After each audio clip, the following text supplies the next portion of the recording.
Well, this is Jared with Stampede Blue, and this is your NFL Weekly Recap. What we're going to do here in these videos is we will talk about the current division leaders. We'll look at last week's scores and Week 11's schedule. Okay, so at this point, through 10 weeks, the division leaders are in the AFC. You have the Patriots, Steelers, Texans, and Chiefs. And in the AFC, you've got the Redskins, the Bears, the Saints, and the Rams. And then on Sunday, well, let's go back. So let's go back to Thursday last week. The Steelers beat the Panthers at home, 52-21, because Ben Roethlisberger threw for 5 touchdowns and Cam didn't. Right? And then the Bears beat the Lions on Sunday at home, 34-22. Because Mitchell Trubisky is for real. He threw for 355 yards and 3 touchdowns. And then the Saints beat the Bengals 51-14 on the road. I believe Drew Brees threw for 3 touchdowns in the first half and eclipsed Brett Favre for touchdowns in a career. And then the Browns beat the Falcons 28-16 at home. And Baker Mayfield had 3 touchdown passes and said he woke up feeling real dangerous. And I like that. The Titans beat the Patriots at home 34-10.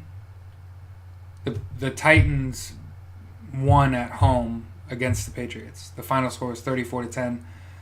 Basically, they scored really well on offense. They scored touchdowns. They had Derrick Henry had 2 touchdowns. Corey Davis had 7 receptions and over 100 yards receiving and a touchdown.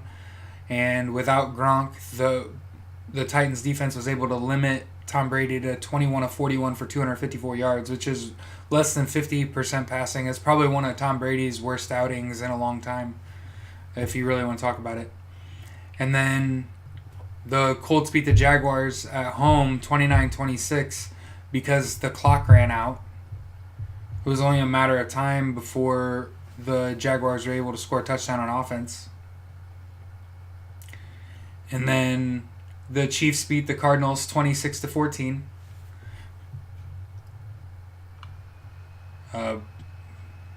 Mahomes, I believe, threw for 3 touchdowns. I think he threw for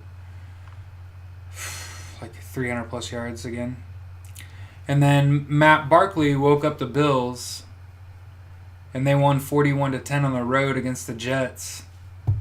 And then the Redskins beat the Bucks on the road 16-3. Washington gave up 500 yards of offense to the Bucks and forced Tampa Bay to punt once.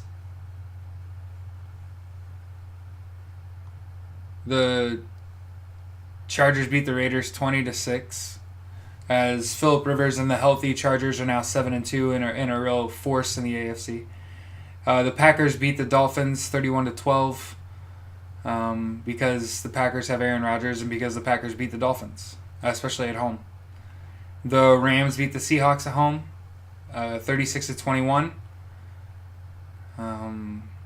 Dante Fowler had a strip sack. I remember Gurley had a long touchdown. Cooks had a touchdown.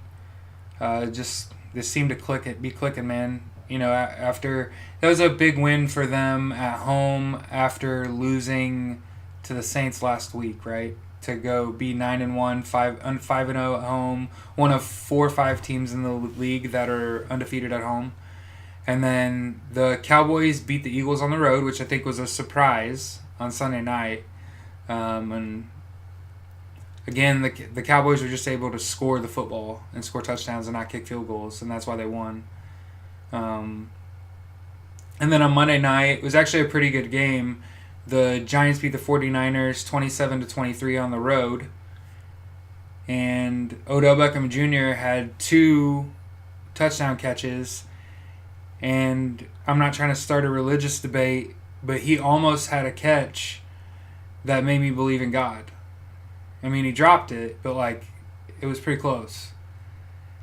And then this upcoming week, here on Thursday night, I actually think this is a little early to call it this because you never know if either of these teams are any good, and I certainly don't think Seattle is very good. But on Thursday, the Packers play at the Seahawks. We'll see what happens. Aaron Rodgers has been hobbled, but they've won, right? And Seattle just lost to the Rams, so we'll kind of see what kind of shape they're in and who's not playing.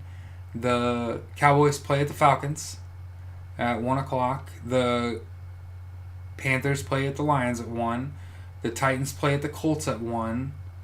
The Buccaneers play at the Giants at 1. The Texans play at the Redskins at 1. The Steelers play at the Jags at 1. The Bengals play at the Ravens at 1. And then at 4:05, it's Oakland at Arizona. It's Denver at the Los Angeles Chargers. And then you've got the Eagles at Saints. And the Vikings play at the Chicago Bears on Sunday Night Football. So this is a good week of primetime football. And then Monday night, of course, is the game of the year. This is probably a potential Super Bowl matchup. If not this year, possibly next year, you never know. But the Chiefs play at the Rams on Monday night. And I think that could very well be a Super Bowl preview. And there's going to be 100 points scored in that game, I'm guessing. Either that or none, right? That's the way it usually works out. And then, like I said, Sunday Night Football is Vikings at Bears. That's a big game. And then this Thursday night game is Green Bay at Seattle. And those two teams are roughly 500. So that's why I said this is kind of a wild card game on Thursday, if you really want to look at it, at least historically, even if we don't feel like either of these teams are very good. And I don't. They're average.